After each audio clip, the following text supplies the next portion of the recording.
Estuve meditando de la importancia del orden, de cómo comportarse en la casa de Dios y de la importancia de la verdad. Y ese es el título de mi sermón, de mi corto sermón, la importancia de la verdad. Y yo quiero que me acompañen a Primera de Timoteo, capítulo 3, y vamos a leer los versículos 14 y 15. Dice así la palabra de Dios. El apóstol Pablo a su discípulo y a su hijo, como él consideraba a Timoteo, en esta primera carta pastoral, como se llaman estas cartas, primera y segunda de Timoteo y Tito, cartas pastorales, dice: esto te escribo, aunque tengo la esperanza de ir pronto a verte, para que si tardo, sepas cómo debes conducirte en la casa de Dios, que es la iglesia del Dios viviente, columna y baluarte de la verdad.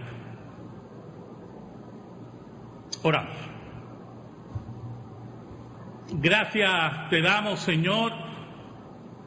Gracias por la vida de esta iglesia. Gracias por las familias y los jóvenes que se están levantando y el reto que implica a los líderes y ancianos y diáconos de esta iglesia, que estén surgiendo jóvenes uniéndose a la iglesia del Dios vivo,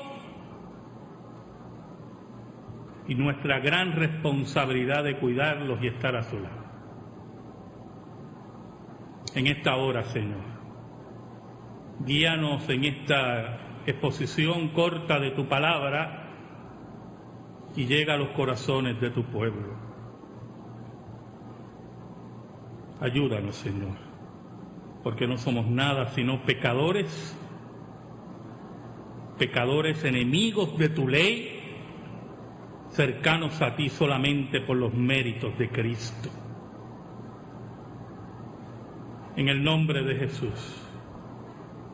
Amén y amén. La importancia de la verdad. Cuando en el versículo 14 Pablo le dice a Timoteo: esto te escribo aunque tengo la esperanza de irte pronto a ver, Pablo le había dado unas directrices del gobierno de la iglesia, de los ancianos y los diáconos de la iglesia, unas directrices importantes del orden que debe tener la iglesia. Por esas directrices, los liberales, enemigos de la Biblia, han negado la autoría paulina de las cartas pastorales. Y aunque no vamos a introducirnos en una conferencia a favor de la autoría paulina de estas cartas, quiero sí hacer una cita de uno de los grandes arqueólogos, si no el más grande arqueólogo que estuvo en Palestina, William Albright. William Albright, en su libro de la Edad de Piedra, el cristianismo, hablando de esa duda por la composición de gobierno tan desarrollada, según los liberales que menciona Pablo aquí, del gobierno de la iglesia, William Albright dice que negar la autoría paulina de las epístolas pastorales, algunos atribuyéndolas más bien en el segundo siglo, resulta, dice William Albright, bastante absurda. Después del descubrimiento de la institución de superintendentes, o sea, obispos, que vemos en Timoteo y Tito, hemos visto que en la antigua literatura cristiana extrabíblica era virtualmente idéntica a esa institución, aún en los cultos esenios. Por lo tanto, cuando Pablo escribe y habla de esta composición de gobierno de la iglesia, Pablo no está hablando de un desarrollo especial, sino que Pablo toma de las ideas del Antiguo Testamento, del gobierno de ancianos, que se ve también en los cultos esenios que rodeaban a Palestina en el siglo I. Pero Pablo, en su preocupación, en esa preocupación pastoral de que Timoteo haga las cosas en forma correcta, le dice: yo te estoy escribiendo estas cosas, y nos dice a nosotros, ¿verdad? Aunque tengo esperanza de ir pronto a verte, tengo esperanza de llegar a ti y cara a cara enseñarte estas grandes verdades del orden que debe haber en la iglesia y en el gobierno de la iglesia. Pero hay algo muy importante, sí, dice Pablo: para que si tardo, por si acaso, si llego tarde, si las circunstancias que Dios ha puesto no me permiten llegar a tiempo. Qué importante, hermanos, es llegar a tiempo. Qué importante es llegar a tiempo. ¿Sabe? Yo le comentaba a los ancianos que yo tuve un pastor presbiteriano, y él nos contaba que cuando él aspiraba al ministerio, el comité de candidaturas lo citó para una entrevista.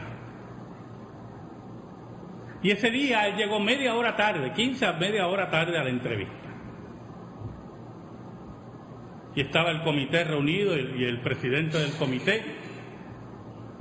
Se sienta el pastor, el candidato al ministerio, y el pastor que preside el comité le dijo estas palabras, sin mediar más nada: bueno, como usted ve, pues usted ha llegado tarde y aparentemente usted no está cogiendo en serio esto del ministerio. Por lo tanto, nos vamos a reunir de aquí a 6 meses, a ver si usted reflexiona y de verdad usted toma en serio esto de ser llamado al ministerio. Él nos cuenta que eso fue lo único que le dijeron: buenas tardes, que Dios lo bendiga mucho. Él se levantó, estaba molesto, rabioso, espuma por la boca, y como él era, no lo dudo, pero después reflexionó a dónde estaba, quién lo había llamado, quién quería sus servicios, quién era su rey y señor que exigía todos sus dones, y no quería oír excusas.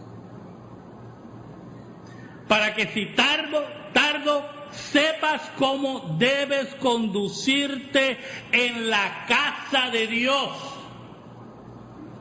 ¿Sabe, hermano? La palabra casa ahí en griego, en este caso, es sinónimo de tabernáculo, de recinto. La iglesia de Dios es el tabernáculo de Dios donde Dios se posa, que es la iglesia del Dios viviente, a diferencia de los cultos paganos que rodeaban a Timoteo. La iglesia de Cristo era la iglesia del Dios viviente. Y yo quiero decirle a estos jóvenes en esta tarde que ellos se unen a la iglesia del Dios viviente. No el Dios falso, no el Dios de madera y de yeso, de piedra, sino son parte del santuario de Dios. Y por lo tanto, así deben aprender a conducirse en la casa del Dios viviente, porque hoy aquí se pasea Jesucristo.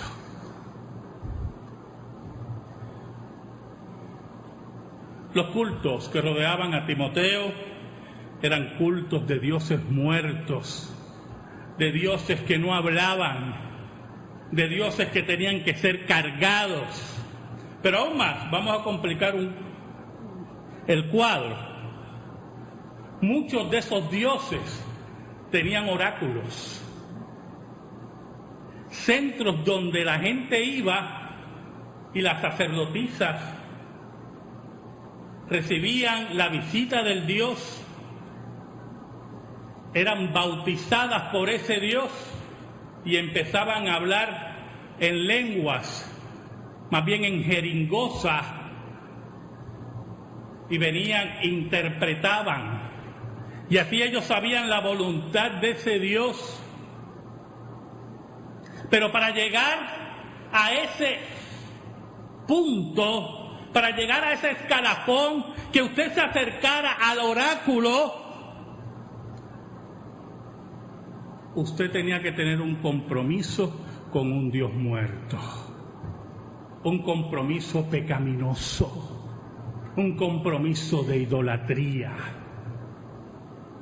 Pero Pablo le dice a Timoteo: dile a la iglesia, a la casa de Dios, que es la iglesia del Dios viviente, el Dios que no está muerto, porque Dios no es Dios de muertos, sino de vivos, el Dios que gobierna sobre todas las cosas. Dile a esa iglesia cómo comportarse, porque ella es columna, añade Pablo, y baluarte de la verdad. La verdad.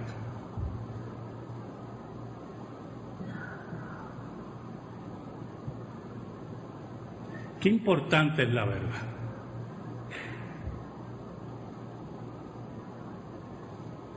En nuestra inmadurez, hermanos, cuando somos niños,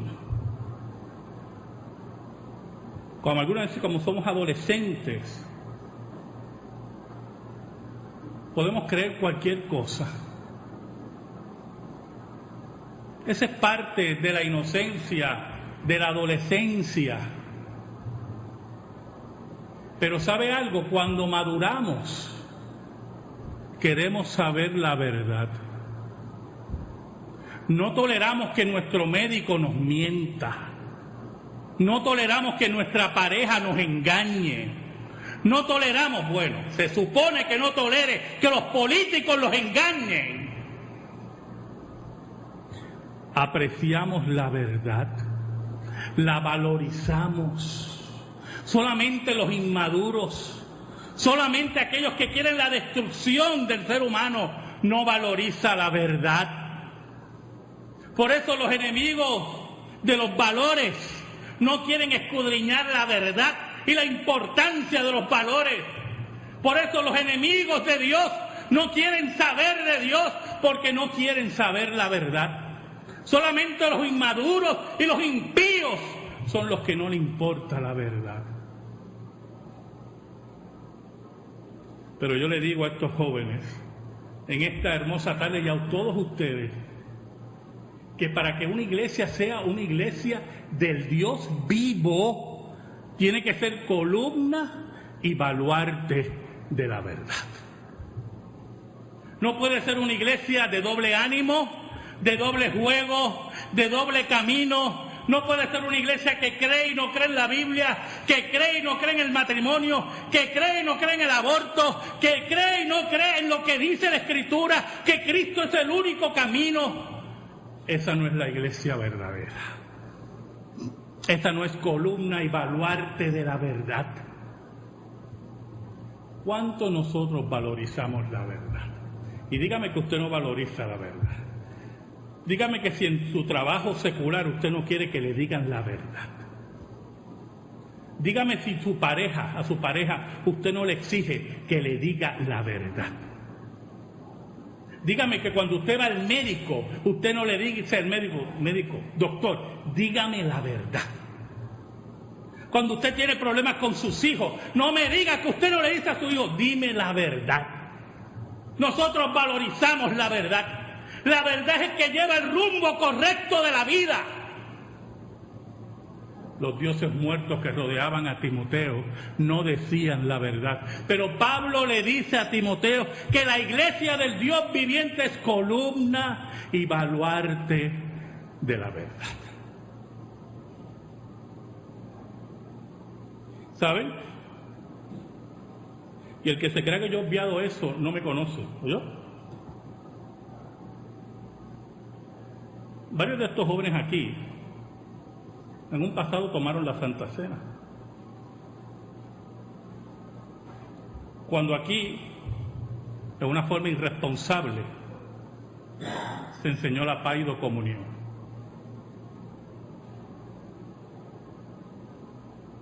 Cuando se enseñaba que todos, aun nuestros hijos, sin pasar el examen, sin discernir el cuerpo, como dice el apóstol Pablo, podían tomar la Santa Cena. Y posiblemente, aún entre los padres, puede haber el cuestionamiento de que mi hijo ya tomó la Santa Cena y está cumpliendo un requisito. Yo creo que tú entiendas algo en esta tarde.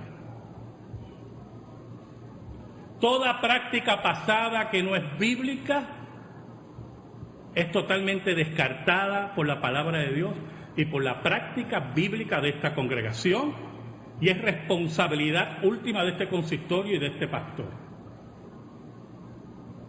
Y número 2, hoy tus hijos, que posiblemente tomaron la Santa Cena en el pasado, entienden mejor el paso que están dando, el paso responsable que están dando.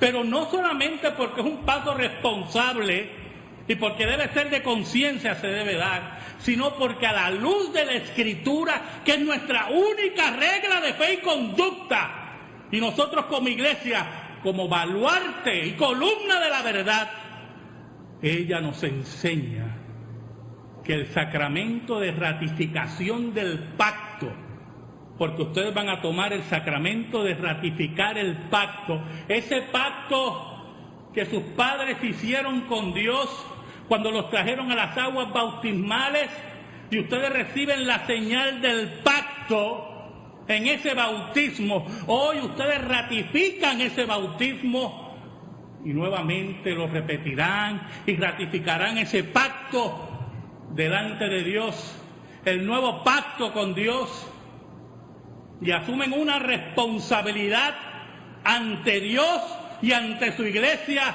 que es columna y baluarte de la verdad. Hoy recibirán el beneficio de un medio de gracia que es totalmente un misterio, en el cual Dios fortalecerá su vida, irá penetrando en su vida, y unido a la predicación de la palabra y la oración, ustedes irán creciendo en la fe que una vez fue dada a los santos.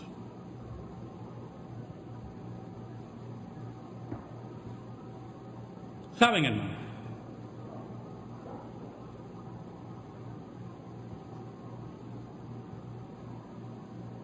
Si usted va a una tienda, escuche bien,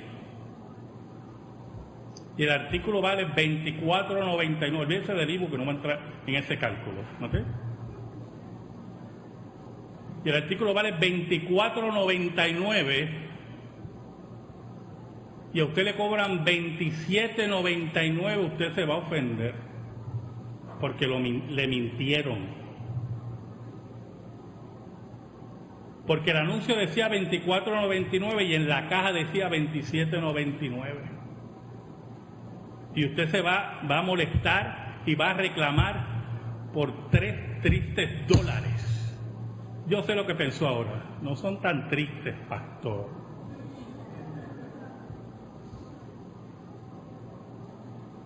¿Sabes algo? Moléstate. Que tu sangre te hierva. Cuando tu iglesia ha dejado ser columna y baluarte de la verdad. Cuando tu iglesia, que se supone que anuncie una verdad, predique una mentira. Que tu compromiso sea con la verdad. ¿Sabes por qué, hermano? Porque si tu compromiso es con la verdad y tu iglesia no tiene compromiso con la verdad, tu iglesia sirve a un Dios muerto, dice el apóstol Pablo. Porque el requisito de ser columna y baluarte de la verdad,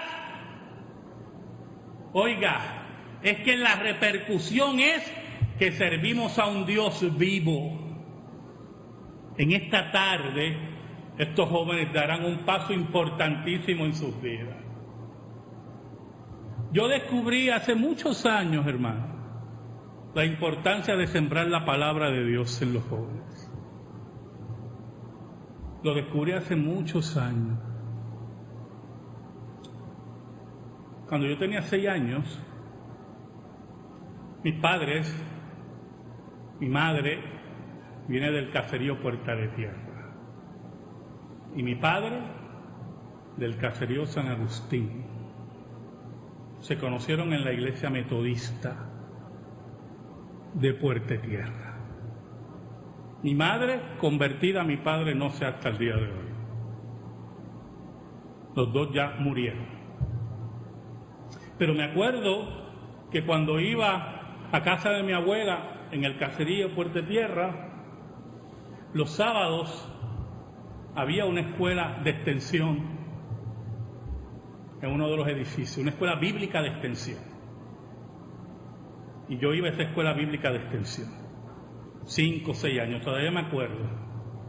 Sí, posiblemente iba por los dulces que daban al final, yo no lo voy a negar, pero en el transcurso de que esperaba yo el dulce, la palabra de Dios fue sembrada. ¿Oyó? Y todavía me acuerdo de ese pastor bajito, falto de pelo, con amor a los niños. Nos enseñó coritos, nos enseñó la palabra, nos enseñó a amar a Jesús. Y al final yo loco que terminara el sermón, su sermoncito para que me diera el dulce. Hoy, posiblemente ya él murió, yo me acuerdo de eso. Esa palabra se sembró. Tus hijos, Dios es el que gobierna a tus hijos. Tú cumple tu responsabilidad con ellos. Pero si la palabra de Dios es sembrada, germinará. Germinará. Porque si es la palabra de verdad, van a buscar al Dios vivo. Amén. Gracias te damos, Señor, en esta tarde por tu palabra, única regla de fe y conducta. Tu palabra que no se equivoca, tu palabra que es eterna. Oh Señor, que esa palabra esté en nuestra vida y en nuestro corazón. Por Cristo Jesús. Amén y amén. Estamos en silencio, hermanos.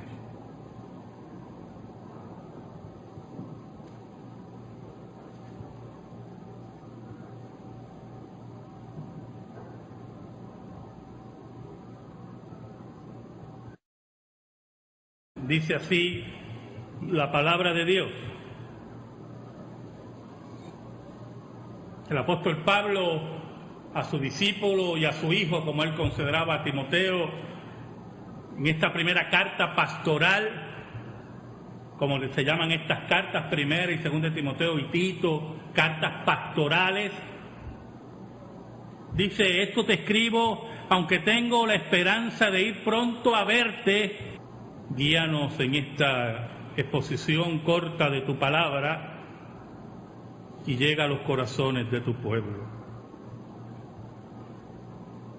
Ayúdanos, Señor, porque no somos nada sino pecadores, pecadores enemigos de tu ley, cercanos a ti solamente por los méritos de Cristo.